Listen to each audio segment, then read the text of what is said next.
is just an organized pattern of movements, choreography, just a way to disguise repetition when you're practicing strikes, moves with your cane for self-defense. Bring it across the body and back. Kata is very traditional in a lot of martial arts, and it's not necessary. If you don't want to do it, don't do it. But if you've been looking for a cane kata, this cane self-defense kata is for you. I made it for you because you keep asking me. You're just going to go back and forth and bring it to one side. Building kata, or pumse, that's another name for kata, the Korean name, is a simple thing. Weaving it together is what is a little bit more difficult. So you have to take into account how you move your feet, how you move your body, and we're going to go over that today in this cane kata tutorial and demonstration. So I want you to learn this if you're interested. If you're not interested, don't learn it, but it's up to you. All right, you should be properly warmed up. We're going to get right into it. I'm going to move the camera. I'm going to try to face different ways so that you can see me from each side. First, I'm just going to show you the basic kata for the self-defense cane. This is the Quantum Protector Dojo Training Cane. That first link below if you need a cane. From here, you're going to step straight in. The reason you step in is to address the attack. Thrust into his face to stop his advance. Bring it into your shoulder, striking through his temple, back to your other shoulder, and striking through the other side of his head for self-defense. Step in so that your feet are directly under your body. Bring the cane into both hands and first move to your right and strike with the end of the cane on the right. Look to the left, striking to the left. Look behind you over your right shoulder, thrusting into his groin, and then strike the knee. You're just turning the wrist to strike the knee. From here, turn your palm so it's facing the sky, bringing it up through his ribs. Take a step, drop it to the other hip, bring it up through the ribs on the other side, bringing it to the right side of your body, striking through the middle and striking back. When you strike through the middle from the right side, palm will face the sky. Your palm's going to face the ground when you bring it back. Finally, bring it over your head and down on top of his head for self-defense. Step in with the left foot, bring it in front of your body like this. Not here, but here, and thrust right into his throat. Finishing move there for self-defense. Now we're going to do the other side, but there's a transition. Your right hand's going to slide back to the crook. As you step back with your left foot, you start to do this swinging across your body and put it into the right or the left hand, and then step back in with the left foot. First motion is a thrust. From your shoulder, strike through his temple, other shoulder, temple. Bring your feet directly up under your body and blast through his face with both hands on your staff. This hard piece of wood is going to smash everything right there for self-defense. Look to the left, strike to the left, look to the right, step in, striking to the right, look back over your left shoulder, step back with the left into the groin. Strike the knee. From here, again, you're just turning the hand down. You're going to turn your palm under, facing the sky, bring it up through his ribs, step through with the other foot, up through the ribs, bring it out to the left side, across, turn the palm over, across, behind your back, just directly under or behind your head, in the center of your body, striking right through his middle. Knock him out if you can for self-defense. You're going to bring this up, and again, I want your elbows tight to the body and the hands come in here. This is when you're strongest. You're going to step in with the right thrust right through his face or into his throat for self-defense. Slide the left hand back so you're on the crook. Step back with the right, start to spin across your body. The left comes under your feet. And you can do, it doesn't matter how many of these you do, this is going to become your signature move. At the end, you can do 2 or 3 and drop it, or you can just do 1 and drop it. But that's kind of, I put that in there, that's very traditional in Iaido, the art of drawing the sword, or Kenjutsu, some of the Kenjutsu schools, where you come up with your own move or your own flourish before you sheath your sword. So as you come back from here, all I want to see is just a couple spins and then put it down. If you wanted to move into a different kind of spin, It's your signature move, so you can come with it. You don't want to, just do what I'm doing. Now I'm going to face the same direction and show the form a little bit faster. I'm going to turn to the side and turn back so that hopefully it will make more sense. From here, it's in my right hand to start. You're just in a neutral, ready position. Step in, this hand comes up. Thrust to the face, shoulder, shoulder. Bring it in, blast through the middle. Look first, always look when you move in a kata. Strike here, look back. Strike with force, down to the knee. Swing it up, step through, swing it up, in, back, down, up, and thrust. Make sure you're intense. Why else would you do it, right? Warm up and then stronger, faster every time. From here, you're gonna bring it back, 1, 2, throw on the other hand, step in and thrust. Now we're just doing the mirror of the first side. From the shoulder down, bring it in, blast them. Look, go left, go right, back to the left, into the groin, to the knee, swing it up, through, back, down on top. I have to make sure I don't bust the camera, I'm too close. Bring it up here, thrust, right through his throat for self-defense. Bring it through, 1, 2, other hand, drop it down with authority, with purpose, a sense of purpose. What is your purpose? To defend yourself, to smash his face for self-defense. Now, I'm gonna just face this way. It's in my right hand to start. I step in, thrust, shoulder down, feet together, push. The crook is on the right, because I start on the right, I go right first, left second, back to the right, striking the groin to the knee, just turning it out. Palm comes up, come tight through the body, tight on the other side, horizontal, vertical straight down, bring the hand up, step with this left foot, putting you closer as you thrust right through the face. Your right hand comes to the crook, turn, left foot back, right foot into the left hand, and thrust. Shoulder, push straight through his face for self-defense.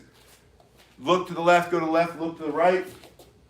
Go to the right, look back to the left, back into the groin, down, palm faces up. You get there just by turning, pull it up and through, step, pull it up and through, horizontal, vertical, straight down, splitting his head open for self-defense. Bring this up and in, looks like this, really tight. Step with that right, thrust through his throat or his face, wherever you want to thrust. But generally in front of your body. Bring the left hand back to the crook, turn, feet come together, put in the right hand, go straight to the ground, facing this way. Before I do the next one, are there any general questions? I know you guys have been commenting. I haven't seen the chat so far, but does anybody have a question I can answer before we do it again? Just throw them up there. I'll stop and we'll take a look. It's on the right side. Try to give you a better angle. Let me lower the camera a little bit so you can see more of my feet.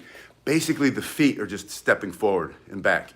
I don't want you to get too caught up on this stance or that stance or some kind of stance. Just think of footing. What's good footing for fighting? Good footing is when it's not too wide. If it's wide, you're slow because you have to come up. Your center of gravity has to come up before you move. So your feet are mostly just under your body. Just think about like the armpit. That's usually the center of your shoulder, that shoulder joint. You go straight down, that's where your feet, that's how wide your feet should be. The middle of your arm, or your armpit, middle of your shoulders. So from here, wish I didn't have all this stuff in the background, you can see better. Step in, thrust. From the shoulder down, other shoulder down, step in, push, look right. Step to the right, look to the left. Step to the left, look behind you, straight back, strike the knee, bring it up, step in, bring it up, bring it through, bring it back, straight down on top, in, through the throat. Bring the hand back as you turn to, throw to the other hand, step and thrust. 1, 2, 3, look left, look right, back to the left, knee, bring it up, through, back, down on top, bring it into the hands as you step in with the right, through the throat. Your left hand comes back, pushing 1, 2, back into the right, and down. I'm going to do it one more time from the back, unless you have any questions or anything you want to see specifically. One tip that you can use if you don't know how to do this already, probably most of you do, if you go to the top, the 3 little dots when you're watching this back, you can hit it and slow me down. You can go half speed, three-quarter speed, you can go a little bit slower, a lot slower, or like really slow. But turn the volume down because it sounds funky. But if you turn the volume off, then you can watch it back and forth and try to zoom in a little bit. If you have any questions, specific questions, let me know. I'm building a curriculum. There are a few of you who would like to have a certification in cane self-defense. I'm going to create that for you. I've done that with other weapons, with the bow staff, with the nunchucks. It's a simple certification. I don't think it's necessary unless you really want it. In some countries, you need it. If the attacker has a gun and you have a cane, you're in big trouble. I want to keep it real, right? I'm going to be honest. If most people who pull out a gun, they don't stand here and say, hey man, give me your money. If they did, and you had a cane, hit him with your cane. He's either going to shoot you or not shoot you. Most likely, if he is planning on shooting you, he'll pull out a gun and shoot you. And so you won't have time to respond to the gun or react to the gun. That's why if you feel like your life is in danger before the gun comes out, stick it through his face if you can. Or smash the top of his head, knock him out if you can. If you find yourself in a movie version where the guy's got the gun and he's like, come on man, give me the money, give me the money. Give him your money, right? If he shoots you after, then you're gonna get shot anyway. But if he's holding there and it's just a threat, don't fight him with your cane, you're gonna lose. A cane doesn't beat a gun. You can try to block it, or smash it out of the hand. Hello, Christopher, good morning. It's good to see you. Other than that, if you sense at any time that your life is in danger, and you have your cane in the position, stick it through his face. Gun or no gun, knife. Before they get the knife out and come and don't try to block the knife, smash the head.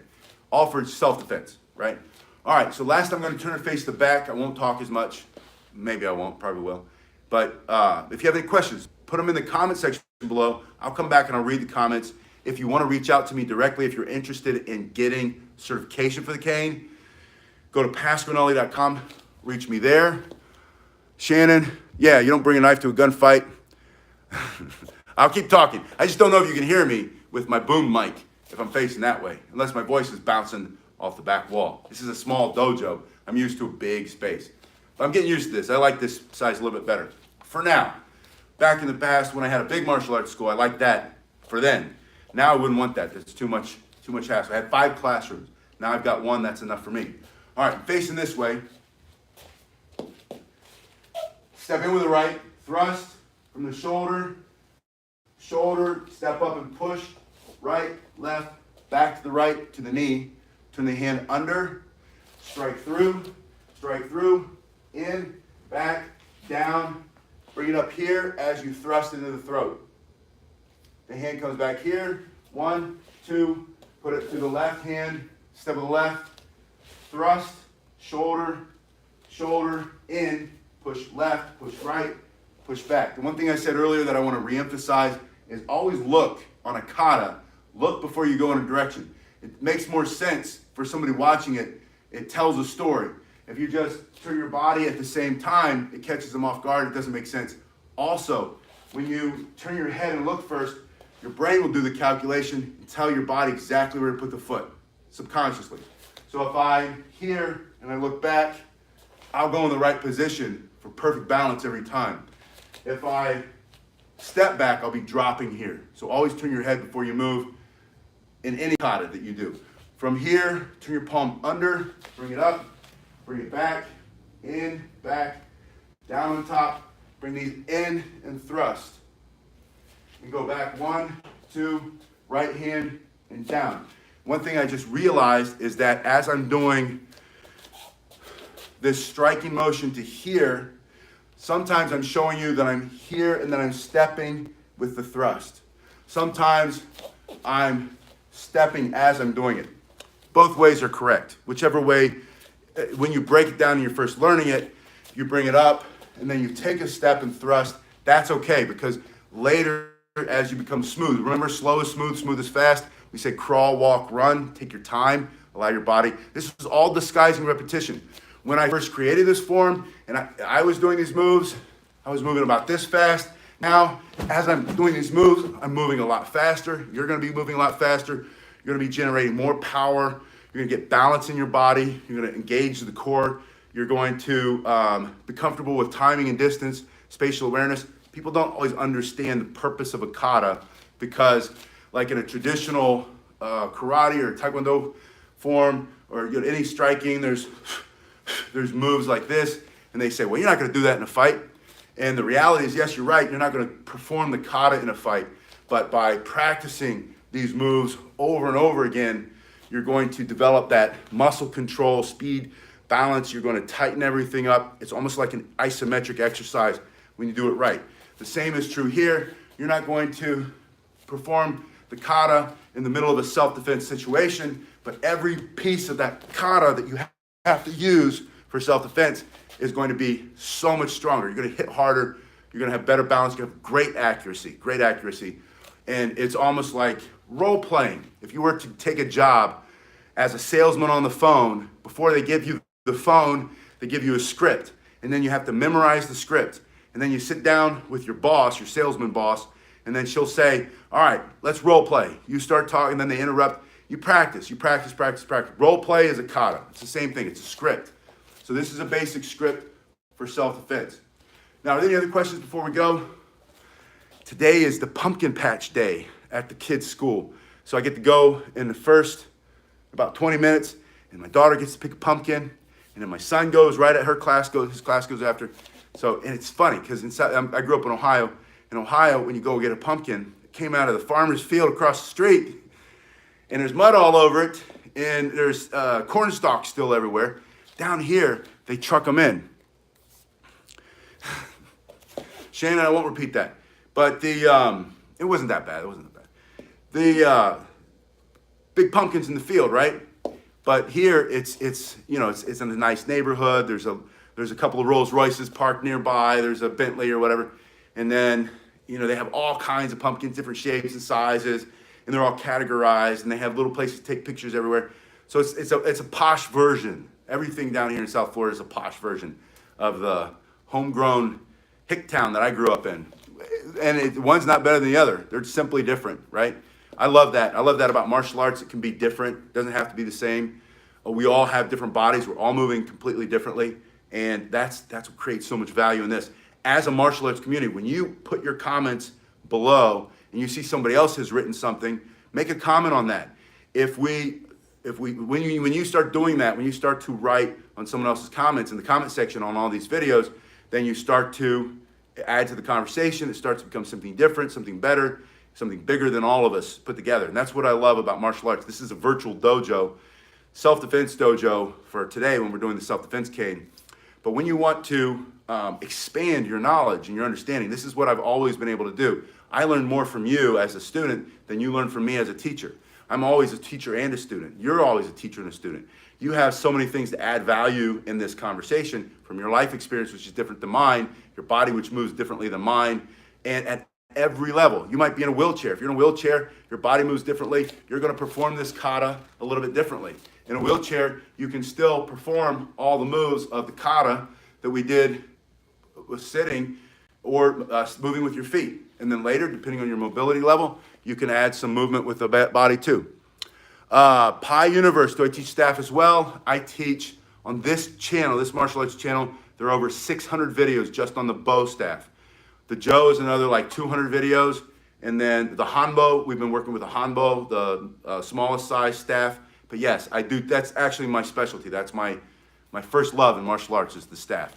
So just go to this channel, join, consider becoming a subscriber. Thank you to all my subscribers. And then you'll have access to literally over 1,000 staff videos just on this channel. And then we're probably up to about 100 maybe, I'm closing in on 100 with the cane. By the way, if you want a walking cane, this is the Cane Masters Quantum Dojo practice cane, but you can use this as an everyday carry cane. This one's made out of oak. I would go for hickory now. The next one I get will be hickory, just because I've been working with the hickory weapons. I really like them a little bit better than oak, but I love oak. They're whichever one you get is going to be great. It's very inexpensive. As far as value goes, if you buy a $10 Carex cane off of Amazon, which I used to promote, you're going to break that every 2 or 3 months.